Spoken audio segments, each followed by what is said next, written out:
नमस्कार, मैं हूं प्रियंका और आप देख रहे हैं राष्ट्रीय जगत विजन।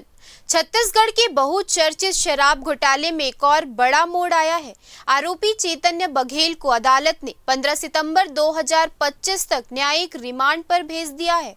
आज रायपुर जेल से वीडियो कॉन्फ्रेंसिंग के जरिए रायपुर पीएमएलए स्पेशल कोर्ट में पेश किया गया, जहां से न्यायिक हिरासत का आदेश पारित हुआ। चैतन्य बघेल के वकील ने कहा बिल पूरी तरह से निर्दोष है और आरोपों का सामना करने के लिए वे पूरी कानूनी लड़ाई लड़ेंगे।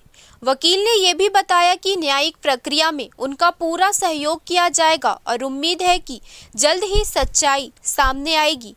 उनका रिमांड 15 सितंबर तक बढ़ गया है। उन्होंने कहा, चैतन्य बघेल की गिरफ्तारी और रिमांड पर होना न्यायिक प्रक्रिया का हिस्सा है। हम कोर्ट के फैसले का सम्मान करते हैं। हमारा मकसद है कि सभी आरोपों का निष्पक्ष तरीके से प्रशिक्षण हो। उनकी अगली पेशी 15 सितंबर को होगी। इस खबर में इतना ही। देश प्रदेश के खबरों से अपडेटेड रहने के लिए हमारे चैनल को सब्सक्राइब करें और नए खबरों के नोटिफिकेशन के लिए बेल आइकॉन जरूर दबाएं। नमस्कार।